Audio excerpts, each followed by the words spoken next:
안녕하세요, 여러분. 오늘도 이야기 사랑방에 찾아와 주셔서 감사합니다. 여러분의 구독과 좋아요는 제게 아주 큰 힘이 된답니다. 그럼 오늘도 재미있는 옛날 이야기를 들려드릴게요. 마누라 내기를 하면 벌어지는 일. 옛날 어느 고을에 박시성을 가진 이방이 살고 있었습니다. 그는 이 고을에서 아주 유명한 사람이었는데요. 그 이유는 바로 박이방의 아내의 미모 때문이었습니다.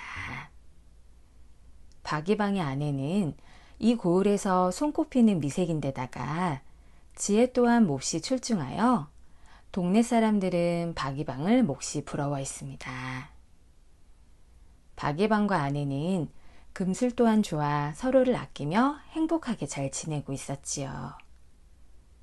그러던 어느 날 새사또가 이 고을에 부임하게 되었는데 소문을 듣자 하니 천하의 호색가로 알려진 사람이었습니다. 박이방 또한 새사또의 소문을 들은지라 내심 걱정은 되었지만 고을에서 별일이야 있겠냐 싶어 걱정을 내려놓고 서둘러 사또를 맞이하러 집을 나섰습니다. 그렇게 며칠이 지났고 고을에 부임한 사또 또한 박이방 아내의 미모에 대한 소문을 듣게 되었지요. 박이방 마누라의 미모가 몹시 출중하다는데 그 어디 얼굴을 한번 볼 수 있는 핑곗거리가 없으려나? 라며 머리를 굴리던 사또에게 좋은 생각이 떠올랐습니다. 옳거니 내가 이 고을에 부임한 지도 얼마 되지 않았으니 이방과 호방의 식소를 초대해 서로 인사를 나누는 자리를 마련하면 자연스레 이방의 마누라와도 얼굴을 볼 수가 있겠구만. 이렇게 사또는 서둘러 이방과 호방의 식소를 관하로 초대했지요. 그렇게 박이방의 마누라를 얼굴을 본 사또는 한눈에 반해버렸고 어찌하면 박이방 마누라를 데려올 수 있을런지 궁리하기 시작했습니다. 그날부터 사또는 꼬투리를 잡기 위해 박이방의 거동을 매일매일 감시했습니다. 그러나 아무리 감시를 해봐도 박이방의 꼬투리를 잡은 일은 일어나지 않았어요. 그래서 결국 사소한 일로 책임을 물어 박이방을 잡아들였습니다. 그러나 박이방은 평소 성품이 훌륭하기로 이름난 사람이었기에 사소한 직무태만으로는 벌을 내릴 수가 없었습니다. 그렇다고 그냥 풀어주면 사또의 계획이 물거품이 되어버리니 사또는 못된 꾀를 하나 내었습니다. 박이방, 직무태만을 한 자네를 그렇다고 그냥 풀어줄 수는 없으니 나와 내기를 하게나. 사또, 무슨 내기를 하자는 말씀이십니까? 바로 마누라 내기를 하자는 말이지. 자네가 이기면 벌을 내리지 않고 자네를 풀어줄 것이고 만약 내가 이기면 자네 마누라를 내가 데리고 사는 것이지. 만약 자네가 내기에 응하지 않는다면 자네의 죄를 물어 곤장 300대를 칠 것이고 자네가 내기에 이긴다면 내 자네를 풀어주고 상금 500냥도 하사하도록 하겠네. 내기에 자신이 있던 사또는 큰소리치며 말했습니다. 사또, 아무리 내기여도 그렇지 어찌 마누라를 두고 내기를 한단 말입니까?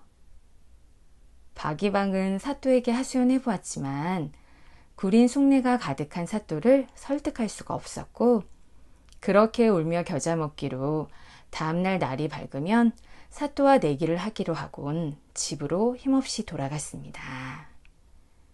집으로 돌아온 박이방의 얼굴에는 근심이 가득했지요. 서방님, 관아에서 무슨 일이 있으셨어요? 어찌 그리 낯빛이 어둡고 근심이 가득하신 거예요? 아내의 말에 박이방은 떨리는 목소리로 대답했습니다. 글쎄, 사또나리가 억지내기를 하자고 하지 뭐야. 난 잘못한 게 없는데 내기를 하지 않으면 곤장 300대를 치겠다고. 아니, 대체 무슨 내기길래 그리 걱정부터 하신답니까? 그게 내기에서 내가 이기면 내 죄를 없애주고 상금 500냥을 줄 것이고, 만약 사또나리가 이기면 당신을 데려가 살겠다고 하지 뭐야. 이 말도 안 되는 내기를 어찌 하냐고.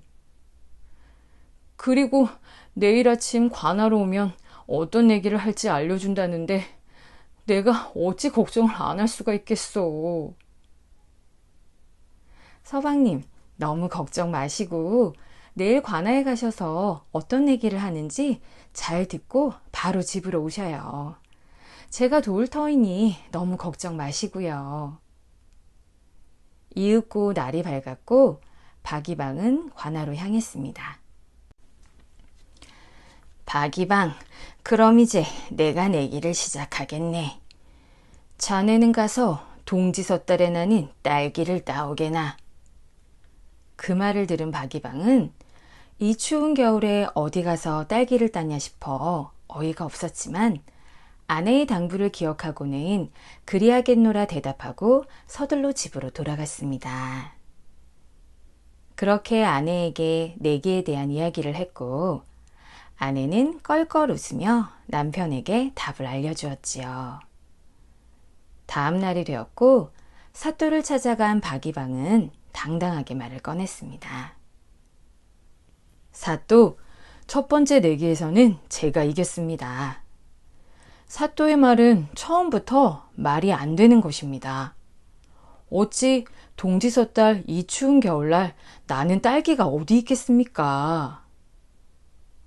박이방의 말을 들은 사또는 박이방의 말 또한 틀린 말이 아니었기에 패배를 인정할 수밖에 없었습니다. 첫 번째 내기에서 진 사또는 화가 나 씩씩대며 말했지요. 그럼 두 번째 내기는 돌을 깎아서 배를 만들어 관아로 가지고 오너라. 이 내기에서 진다면 마누라는 나와 함께 살 것이니 잊지 말고. 사또의 말을 들은 박이방은 너무나 기가 막혔지만 서둘러 집으로 돌아갔습니다. 여보 마누라, 두 번째 내기는 바로 돌로 배를 만들어 관아로 가지고 가야 한다오.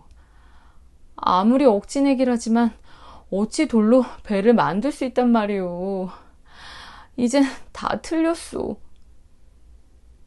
그 말을 들은 아내는 이번에도 빙그레 웃으며 말했습니다.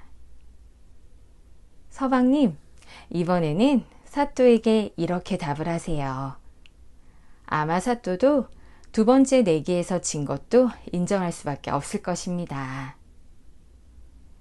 그렇게 며칠이 지났고 박이방은 다시 관아로 향했습니다. 그래, 돌로 만든 배를 가지고 온 게냐? 배는 대체 어디에 있는 것이냐? 라고 사또가 물었습니다. 사또, 몇 날 며칠을 돌을 깎아 배를 만들어 싸우나 배를 끌고 갈 새끼줄이 없어 관아까지 가지고 오지 못하였습니다. 돌로 만든 배를 끌고 오려면 반드시 모래로 엮은 새끼줄이 필요합니다. 사또께서 모래로 새끼줄을 만들어 주시면 제가 당장 돌로 만든 배를 끌고 오겠나이다. 이 말을 들은 사또는 너무나 기가 막혀 모래로 어찌 새끼줄을 만드냐며 박이방에게 따졌습니다.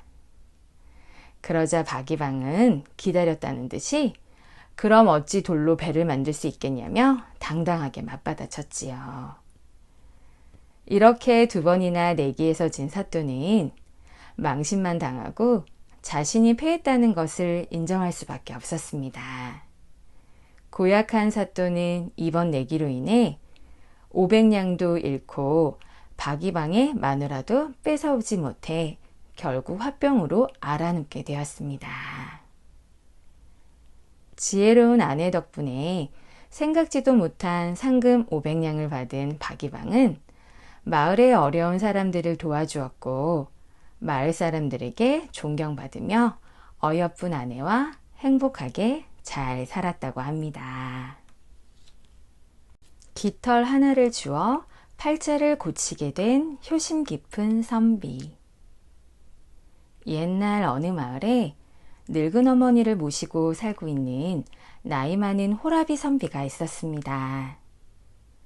비록 살림은 가난했지만 효심 가득한 아들 덕에 어머니는 행복하게 잘 지내고 있었지요. 그러나 이 늙은 어머니에게도 딱 한 가지 고민거리가 있었습니다.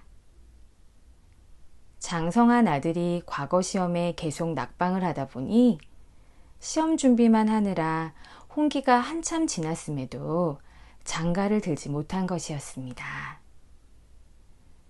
그렇게 아들의 과거 시험 뒷바라지를 열심히 하던 어머니께서 결국 원인 모를 병이 들어 자리에 눕게 되었지요.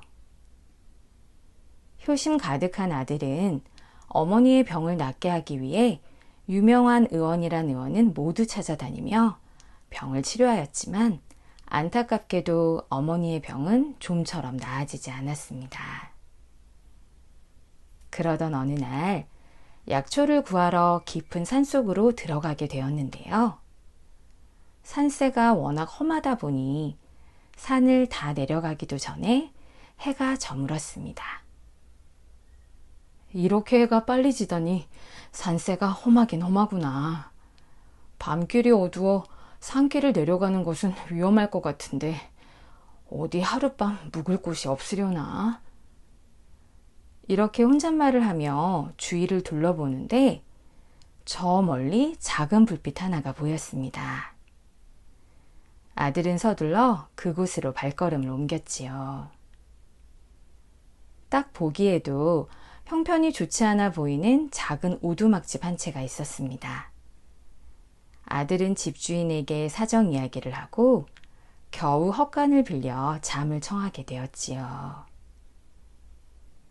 그러나 하루 종일 산속을 헤매며 약초를 캐느라 밥도 먹지 못한지라 배도 너무 고팠고 또 자신 없이 하룻밤을 보내야 하는 어머니 걱정도 되어 도저히 잠을 이룰 수가 없었습니다.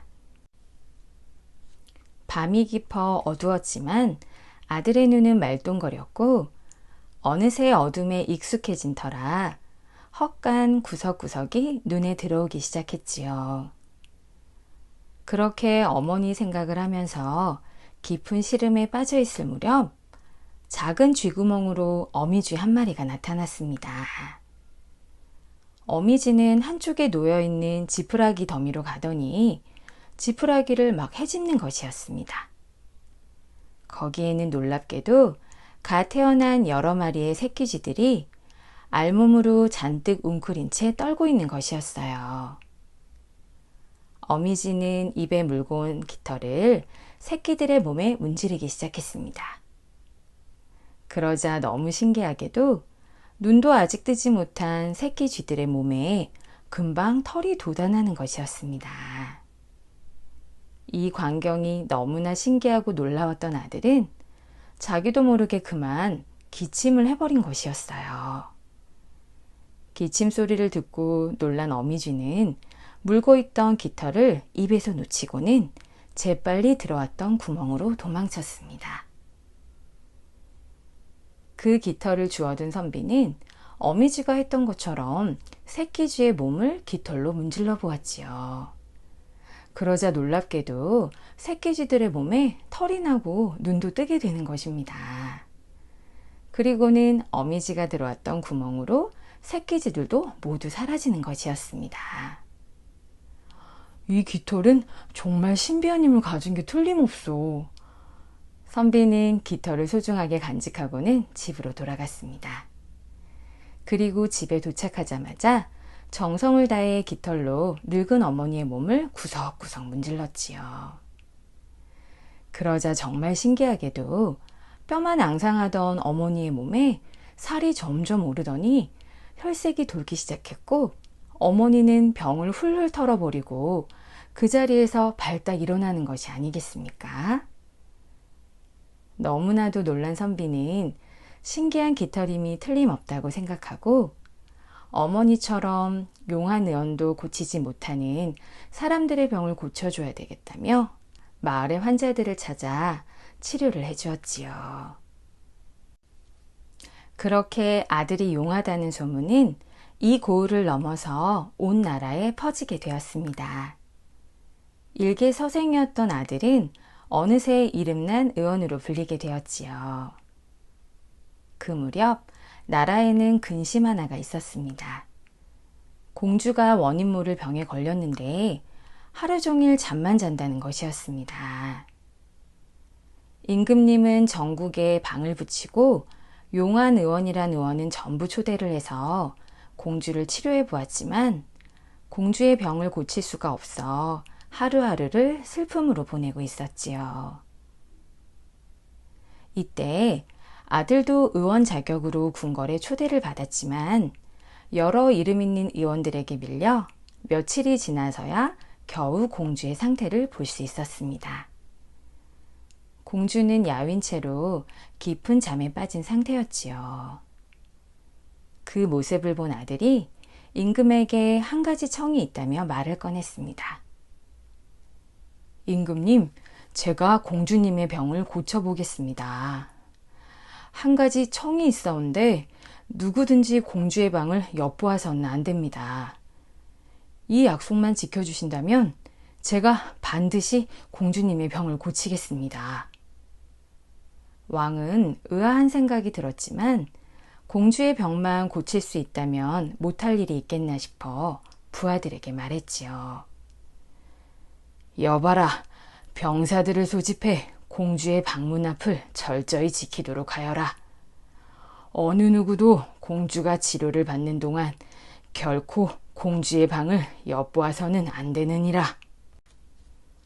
그렇게 아들은 공주와 단둘이 있게 되자 공주의 옷을 모두 벗기고는 가지고 온 깃털로 머리에서부터 발끝까지 온몸 구석구석을 문지르기 시작했습니다. 그러자 깃털이 스치는 곳마다 야유였던 곳에 살이 오르기 시작했지요. 이렇게 며칠 동안 깃털로 공주의 몸을 문질렀고 어느새 공주는 몸에 살이 오르고 눈을 뜨게 되었답니다. 잠에서 깬 공주는 알몸인 자신을 젊은 남자가 손으로 쓰다듬고 있는 모습을 보고 너무나 깜짝 놀라 큰 소리를 지르려고 했습니다. 그러자 아들은 얼른 공주의 입을 막으며 그동안의 일을 공주에게 모두 이야기해 주었지요. 공주님께서는 오랫동안 병석에 누워 주무시고만 계셨습니다.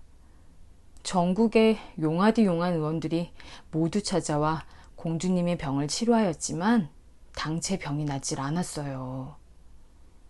다행히 소인에게 특출난 재주가 있어서 이렇게 공주님의 병을 치료하게 되었습니다. 보시다시피 이 방에는 저와 공주님 이렇게 둘만 있고 이 방을 들여다본 사람이 없으니 아무 걱정 마시고 다시 옷을 입으시고 일어나십시오. 이렇게 말을 하니 공주가 옷을 챙겨 입고 화장을 고치고 일어나 밖으로 나오게 되었습니다. 공주가 깨어났다는 기쁜 소식을 들은 임금님과 신료들은 공주를 보려고 몰려왔습니다. 야유였던 공주의 모습은 온데간데 없고 살이 붓고 얼굴에 화색이 돈 공주의 모습을 본 사람들은 크게 놀랐지요. 임금님은 공주의 병을 치료해줘 고맙다며 큰 상을 내렸습니다. 그렇게 큰 상을 받은 아들이 궁궐을 떠나려고 하자 공주가 임금님에게 한 가지 청을 하는 것이었습니다. 아버님, 한 가지 청이 있사옵니다. 저를 살린 저 선비님은 제 생명의 은인이옵니다. 부디 저를 선비님에게 시집 보내주시어요. 공주의 입장에서 보면 자신의 알몸을 본 사람은 아무도 없는데 며칠이나 알몸으로 선비와 함께 했으니 다른 사람에게 시집을 갈 수가 없었던 것이었지요. 그래서 선비에게 시집 가기를 원했습니다. 이렇게 아들은 공주와 혼인을 치르게 되고 아들이 나라의 부마가 되어서 고향으로 돌아오니 어머니는 너무나 기뻐 어쩔 줄 몰라 했습니다.